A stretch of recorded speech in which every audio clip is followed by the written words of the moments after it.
Empowering women through helpswoman.com. The best of a book in 15 minutes. Group culture is one of the most powerful forces on the planet. We sense its presence inside successful businesses, championship teams, and thriving families, and we sense when it's absent or toxic.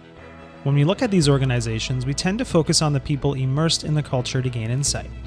We focus on what we can see, individual skills. But individual skills are not what matters. What matters is the interaction. In the book, Coyle presents his findings that cultures are created by a specific set of skills. Skill number 1, build safety. How signals of connection generate bonds of belonging and identity. Skill 2, share vulnerability. How habits of mutual risk drive trusting cooperation. And skill 3, establish purpose. How narratives create shared goals and values. Let's explore. Skill 1, build safety. Safety is the foundation on which strong culture is built. Where does it come from, and how do you go about building it? People inside highly successful groups describe their relationship with one another with the same word.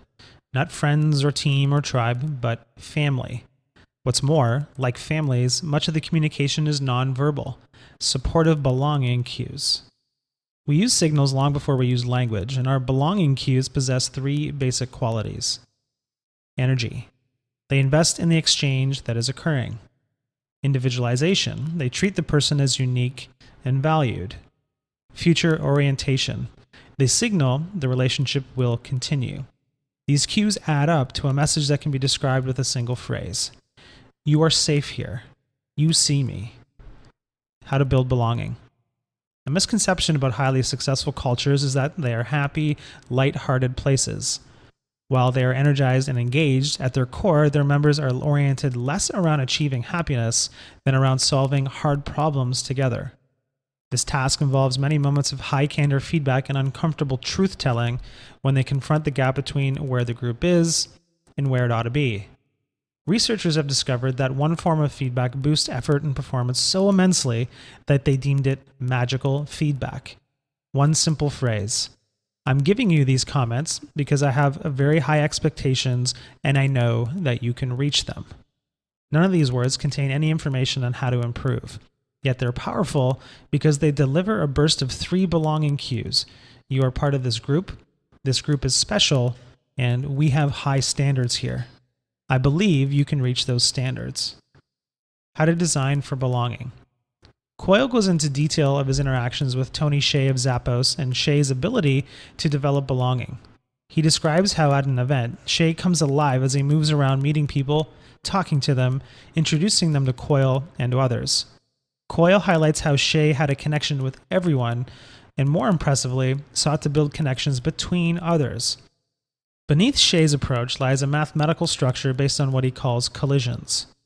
Collisions, defined as serendipitous personal encounters, are, he believes, the lifeblood of any organization, the key driver of creativity, community, and cohesion. Hsieh's tools are grade school simple. Meet people. You'll figure it out. In another experiment, different engineering companies were given the same challenge and observations were made of their working practices. What transpired was the most successful projects were those driven by sets of individuals who formed clusters of high communicators. Did they possess the same levels of intelligence? Had they attended the same undergraduate schools or achieved the same level of degrees? Did they possess the most experience or the best leadership skills? No. Only one factor seemed to play a meaningful role in cohesion: the distance between their desks.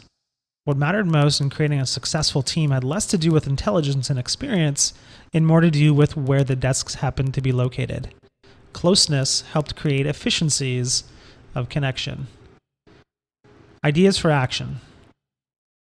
Building safety requires you to recognize patterns, react quickly, and deliver the right signal at the right time. Over-communicate your listening. It looks like this: head tilted slightly forward, eyes unblinking, and eyebrows arched up. Body still, leaning towards the speaker with intent. Spotlight your fallibility early on, especially if you're a leader. Open up, show you make mistakes, and invite input with simple phrases like, "This is just my 2 cents. Of course, I could be wrong here," and What am I missing? Or what do you think? Embrace the messenger. One of the most vital moments for creating safety is when a group shares bad news or gives tough feedback. Don't shoot the messenger. You have to hug the messenger and let them know how much you need that feedback. That way, you can be sure that they feel safe enough to tell you the truth next time. Overdue thank yous. Thank yous aren't only expressions of gratitude, they're crucial belonging cues that generate a contagious sense of safety, connection, and motivation. Capitalize on threshold moments. When we enter a new group, our brains decide quickly whether to connect. So, successful cultures treat these threshold moments as more important than any other. Skill 2. Share vulnerability. The question, "Tell me what you want and I'll help you," can unlock a group's ability to perform. The key involves the willingness to perform a certain behavior that goes against our every instinct. Sharing vulnerability. When you watch highly cohesive groups in action, you'll see many moments of fluid, trusting cooperation. These moments often happen when the group is confronted with a tough obstacle. Without communication or planning, the group starts to move and think as one, finding its way through the obstacle as if they are wired into the same brain. The vulnerability loop. At some level, we intuitively know that vulnerability tends to spark cooperation and trust. People tend to think of vulnerability in a touchy-feely way, but that's not what's happening in successful groups. It's about sending a clear signal that you have weaknesses, that you could use help. And if that behavior becomes a model for others, then you can set the insecurities aside and get to work. Start to trust each other and help each other. The second person is the key. Person A sends a signal of vulnerability. Person B detects the signal. Person B responds by signaling their own vulnerability. Person A detects this signal. A norm is established, closeness and trust increase. Vulnerability doesn't come after trust, it precedes it. Leaping into the unknown, when done alongside others, causes the solid ground of trust to materialize beneath our feet. Being vulnerable gets the static out of the way and lets us do the job together without worrying or hesitating. It lets us work as one unit. Cooperation, though being vulnerable together, does not simply descend out of the blue. It is a group muscle that is built according to a specific pattern of repeated interaction. A circle of people engaged in the risky, occasionally painful, ultimately rewarding process. How to create cooperation with individuals. The Nyquist method. Coyle uses the story of Harry Nyquist, a quiet Swedish engineer in the Bell Labs, as an example. It had to do with regularly eating lunch with Nyquist. Nyquist possessed two important qualities. The first was warmth. He had a knack for making people feel cared for. Every contemporary description paints him as fatherly. The second quality was a relentless curiosity.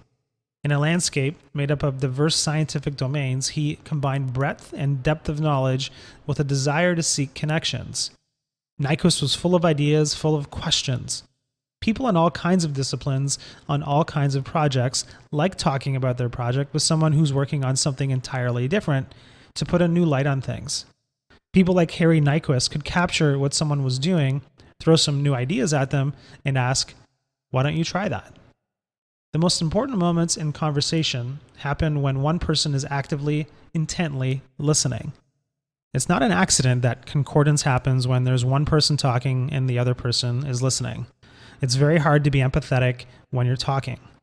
Talking is really complicated because you're thinking and planning what you're going to say, and you tend to get stuck in your own head. But not when you're listening. When you're really listening, you lose time. There's no sense of yourself because it's not about you. It's all about this task to connect completely to that person. Ideas for action. Make sure the leader is vulnerable first and often. In moments of vulnerability, none carries more power than the moment when a leader signals vulnerability. Try the following. When forming new groups, focus on two critical moments. The first vulnerability and the first disagreement. These small moments are doorways to two possible group paths. Are we about appearing strong or about exploring the landscape together? Are we about winning interactions or about learning together? At those moments, people either dig in and become defensive and start justifying, and a lot of tension gets created, or they say something like, "Hey, that's interesting. Why don't you agree?" I might be wrong, and I'm curious and want to talk about it some more. What happens in that moment helps set the pattern for everything that follows. In conversation, resist the temptation to reflexively add value. The most important part of creating vulnerability often resides not in what you say, but in what you do not say. This means having the willpower to forego easy opportunities to offer solutions and make suggestions. Skilled listeners do not interrupt with phrases like, "Hey, here's an idea," or "Let me tell you what worked for me in a similar situation," because they understand that that's not about them. Align language with action. Many highly cooperative groups use language to reinforce their interdependence. For example, Navy pilots returning to aircraft carriers do not land but are recovered. IDEO does not have project managers, it has design community leaders. Groups at Pixar do not offer notes on early versions of films. They plus them by offering solutions to problems. These might seem like small semantic differences, but they matter because they continually highlight the cooperative, interconnected nature of the work and reinforce the group's shared identity. Be occasionally absent. New Zealand All Blacks rugby team have made a habit of this, as players lead several practice sessions a week with little input from the coaches. Coaches responded, "They were better at figuring out what they needed to do themselves than I could ever be." Skill 3. Establish purpose. When Coyle visited successful groups, he noticed that whenever they communicated anything about their purpose or their values, they were as subtle as a punch in the nose. It started with the surroundings. When you walk into SEAL headquarters at Dam Neck, Virginia, you pass a twisted girder from the World Trade Center bombing, a flag from Mogadishu, and so many memorials to fallen SEALs that it resembles a military museum. When walking into Pixar's headquarters, it feels like walking into one of the movies. From the full-size Woody and Buzz made of Legos to the 20-foot-tall Luxo lamp outside the entrance, everything gleams with Pixarian magic. What's more, the same focus exists within their language. Walking around these places, you tend to hear the same catchphrases and mottos delivered in the same rhythms. This is surprising, since you could easily presume Pixarians would not need to be reminded that technology inspires art and art inspires technology, that the SEALs would not need to be reminded that it's important to shoot, move, and communicate. And yet, that is what they do. These groups, who by all rights should know what they stand for, devote a surprising amount of time to telling their own story, reminding each other precisely what they stand for, then repeating it ad infinitum. Why? The purpose isn't about tapping into some mystical internal drive, but rather about creating simple beacons that focus attention and engagement on the shared goal. Successful cultures do this by relentlessly seeking ways to tell and retell their story. To do this, they build high-purpose environments.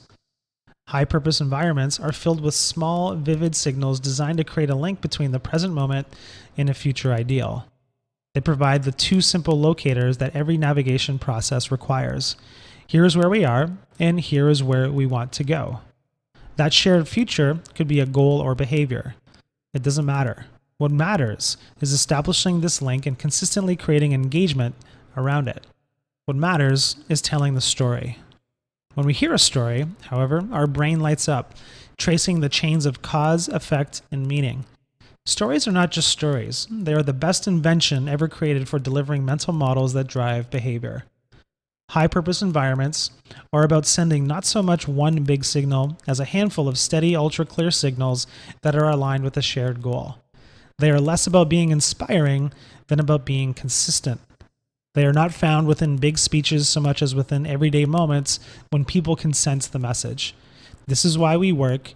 This is what we are aiming for. How do you create one? The answer, it turns out, depends on the type of skills you want your group to perform.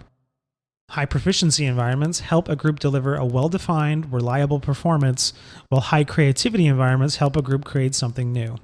This distinction is important because it highlights the two basic challenges facing any group: consistency and innovation. How to lead for consistency. If you spend time around the New Zealand All Blacks rugby team, you'll hear them talk about leaving the jersey in a better place and saying, if you're not growing anywhere, you're not going anywhere. Keeping a blue head instead of a red head, which refers to calmness under pressure. Pressure is a privilege. TQB, total equality ball. KBA, keep the ball alive, it's an honor, not a job, go for the gap, and better people make better All Blacks. These types of trigger phases can be created for your own organization and be used to generate the energy needed by a high-purpose environment. How to lead for creativity. Creative leadership appears to be mysterious because we tend to regard creativity as a gift, as a quasi-magical ability to see things that do not yet exist and to invent them. Accordingly, we tend to think of creative leaders as artists. Coyle, however, states, when he visited leaders of successful creative cultures, he didn't meet any artists. Instead, he met a different type, a type who spoke quietly and tended to spend a lot of time observing, who had an introverted vibe and liked to talk about systems and processes. He notes these leaders understood that teams are in a better position to solve problems, and a suggestion from a powerful person tends to be followed. Consequently, they stepped aside to encourage creativity, giving outline guidance and then stating, "Now it's up to you." And to conclude, now it is up to you. Empowering women through helpswoman.com. The best of a book in 15 minutes. Join tens of thousands of leaders around the world who use helpswoman.com to learn the biggest ideas from the world's best leadership, sales, marketing and personal development books in less than 15 minutes.